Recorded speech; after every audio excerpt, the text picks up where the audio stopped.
Liberdade é pouco. O que eu desejo ainda não tem nome. Essa frase pertence a Clarice Lispector e é sobre ela que vamos falar hoje.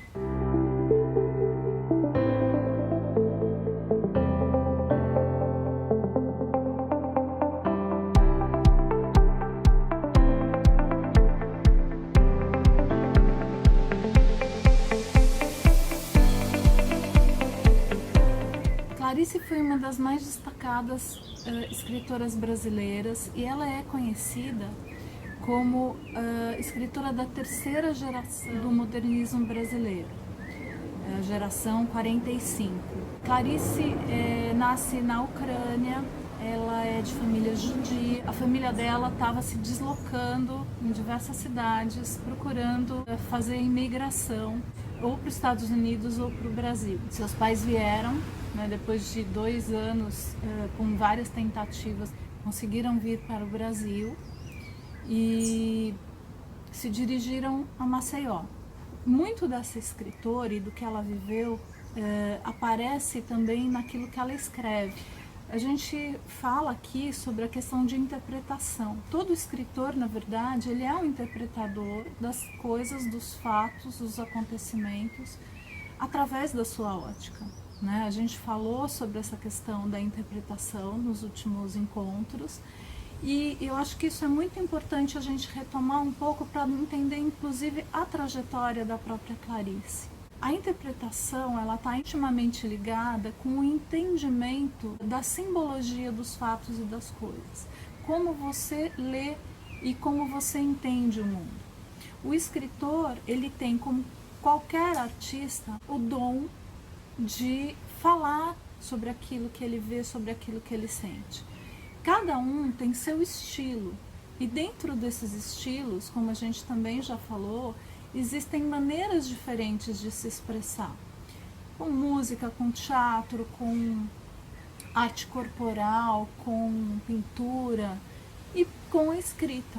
A escrita é sim uma das artes da comunicação e da expressão do ser humano. Dentro da linguística, existe o estudo da fala e existe também o estudo da semiótica. A semiótica ela estuda a linguagem como um conjunto de maneiras e de representações de expressar aquilo que nós vivemos, sentimos e comunicamos o tempo inteiro. A linguística e a semiótica são o lado acadêmico da escrita e da fala. E a leitura e a escrita fazem parte também desse caldo, desse caldeirão que é a comunicação.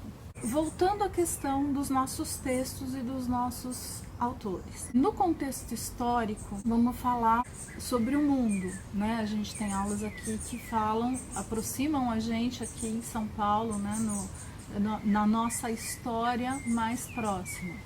Vamos falar sobre uma história de contexto de mundo.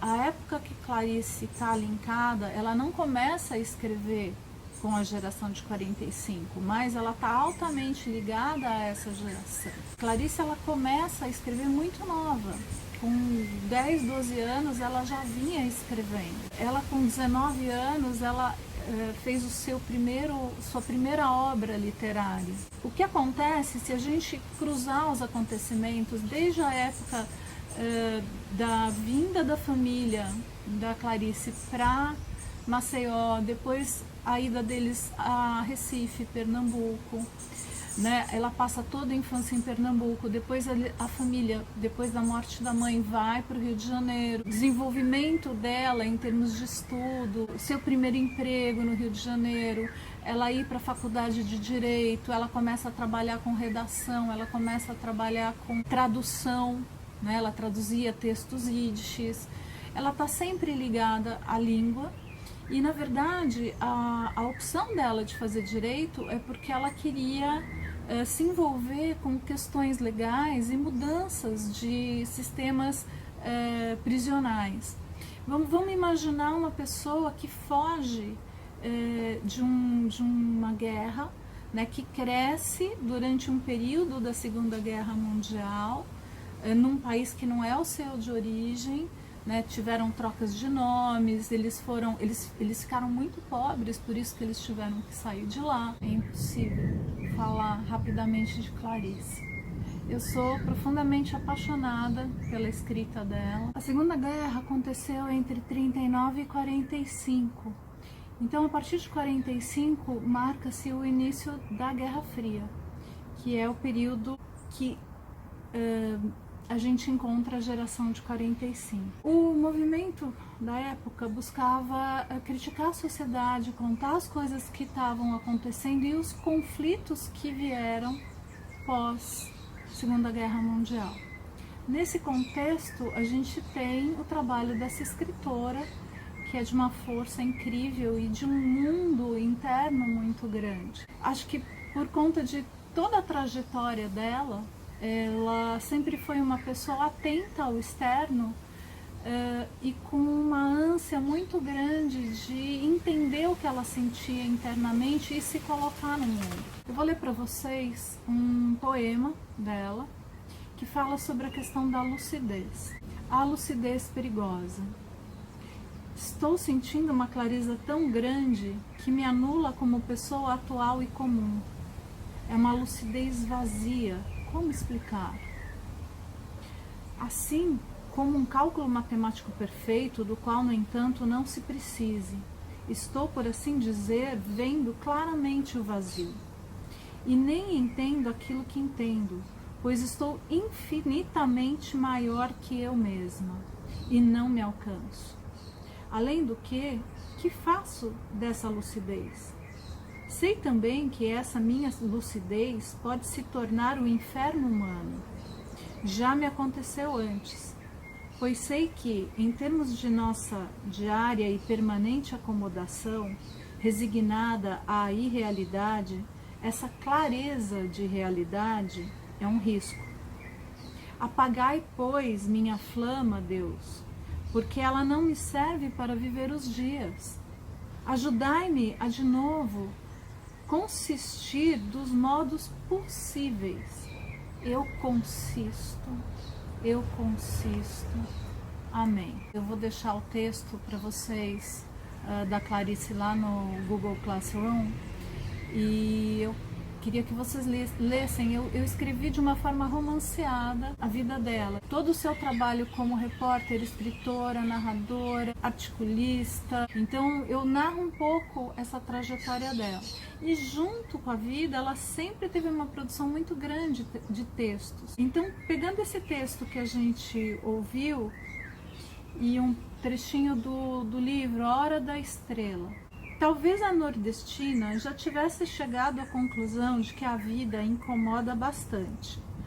Alma que não cabe bem no corpo, mesmo alma rala como a sua.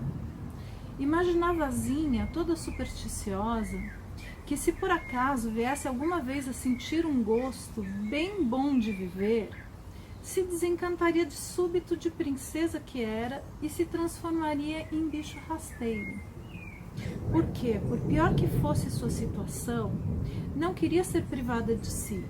Ela queria ser ela mesma. Achava que cairia em grave castigo, até em risco de morrer, se tivesse gosto.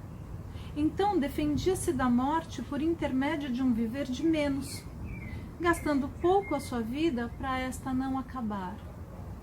Essa economia lhe dava alguma segurança, pois quem cai do chão não passa. Teria ela a sensação de que vivia para nada? Nem posso saber, mas acho que não. Só uma vez se fez uma trágica pergunta: quem sou eu? Assustou-se tanto que parou completamente de pensar. A Hora da Estrela é o livro mais conhecido da autora. Ele foi escrito em 1977. Tem uma característica autobiográfica. E a leitura de Clarice, eu não posso dizer que é fundamental ou obrigatória, porque eu não acredito em fundamental ou obrigatório. Mas eu acho que é uma das coisas essenciais para quem se interessa pelo mundo da literatura e da escrita interpretativa linkada à vida. Eu vou deixar um pedido para vocês, que vocês procurem o filme A Hora da Estrela, que conta belíssimamente esse livro da Clarice sobre a personagem Macabeia. É um trabalho que foi muito aclamado pela crítica. Tem uma fotografia incrível, eu acho que vocês vão gostar demais. Quem puder, o livro ele tá no Kindle muito baratinho. Vocês podem comprar, acho que é R$ 9,90 ou R$ 11,90. E os poemas de Clarice tem vários, que é só entrar nos sites, eu também vou deixar lá no Google Classroom as indicações. O que eu queria pedir para vocês, que vocês façam uma leitura breve da Clarice e que vocês pensem na vida de vocês. Como escrever um pequeno texto intimista, não precisa ser um texto grande, mas que comece esse desenrolar da vida que vocês estão vivendo agora. Eu acho que é isso. Espero que vocês tenham gostado da autora e do que eu trouxe um pouquinho. Lá tem a história completa, como eu falei. Completa não, porque a vida dela é incrível. E tem também a sugestão de um vídeo para vocês assistirem. Tem um link com uma entrevista dela, que foi a última entrevista antes do seu falecimento. Então é isso. Desejo para vocês uma excelente semana, muitas atividades, aproveitem os nossos vídeos. Tem também o Laboratório Despertar aí, as nossas lives. Sigam a programação da Via, deixem o seu like e se inscrevam no canal. Se cuidem, usem máscara e até a semana que vem. Beijo grande e até já!